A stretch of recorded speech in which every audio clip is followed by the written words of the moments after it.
सिंह बोलिए, कर्नाटक और यूपी दोनों पर बोलिए एसएन सिंह, क्या होगा कल? उसके बाद पंकज श्रीवास्तव और संगीत रागी।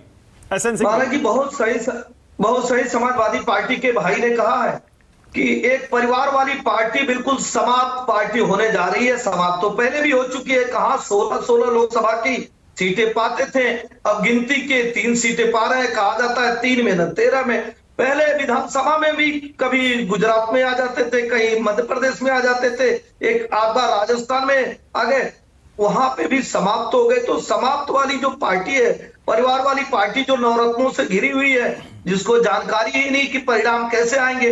भाई 2014 से परिणाम बार बार आ रहे हैं।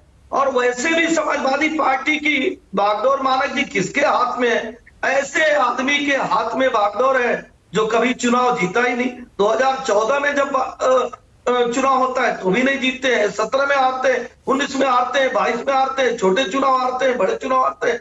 फिर भी जो नौटंकी करने वाले लोग होते हैं वो हार नहीं मानते। ये एक अच्छाई है कि हार नहीं माने। इन्होंने कहा कि भाई हमने तो किसी चीज पे बात नहीं किया, हम तो 18 घंटे से 24 घंटे बिजली दे रहे हैं, हमने हर घर जल नल योजना ले आई, सबसे ज्यादा इज्जत कर दिए, सर्वाधिक आवास दिए, बीमार होने पर 5 लाख रुपए इलाज कराने की व्यवस्था किए, बहुत सारे ऐसे कार्य किए, मेट्रो दिए कानपुर में, आगरा में, कई रैपिड रेल, कई डिफेंस कॉरिडोर, इस तरह से हमने बहुत सारे कार्य किए। लेकिन हमारा जो कार्य है वो इनको दर्द देने लगा, क्योंकि हमने 81 कॉरिडोर डेवलप कर दिया। अच्छा, और चुनाव एसएन सिंह, ओके, यूपी में आपका दावा क्या है? 17 में से कितनी सीटें आप जीतेंगे इस बार? माने कि वही तो बता रहा हूं। देखिए वाराणसी में चुनाव हो रहा है, बनारस किसको वोट करेगा? वहां तो ये लोग अंतिम समय में मरने जाते हैं।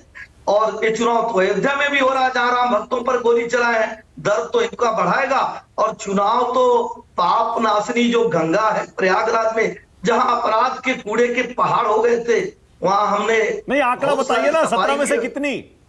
बिल्कुल 17 में से 17 सीटें भारतीय जनता पार्टी जीतेगी, क्योंकि हमने जनता के विकास के लिए कार्य किया। अच्छा, और कर्नाटक का क्या? कर्नाटक का क्या? और सुन लीजिए महाराज जी, एक और चीज बता दूं।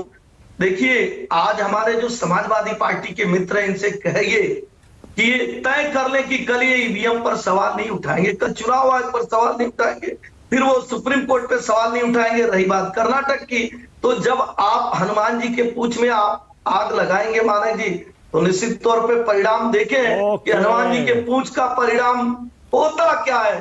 पर तो एग्जिट पोल तो सारे आपके खिलाफ जा रहे हैं। SN Singh, news 24 today Chanakya भी बोल रहा है कांग्रेस 120 प्लस 11 हो गया तो 130, और एक और एग्जिट पोल है जो 140 बोल रहा है। सारे कह रहे हैं कांग्रेस जीतेगी। उत्तराखंड में भी आप ऐसे ही परिणाम दिखा रहे थे, उत्तर प्रदेश में भी इस बार का परिणाम आपका ऐसा ही था, गुजरात में भी मानक जी का परिणाम ऐसा ही था। लेकिन परिणाम तो जनता के परिणाम को माना जाता है ना मानक जी। ओके, पंकज श्रीवास्तव, संगीत रागी, ऑल राइट, पंकज श्रीवास्तव।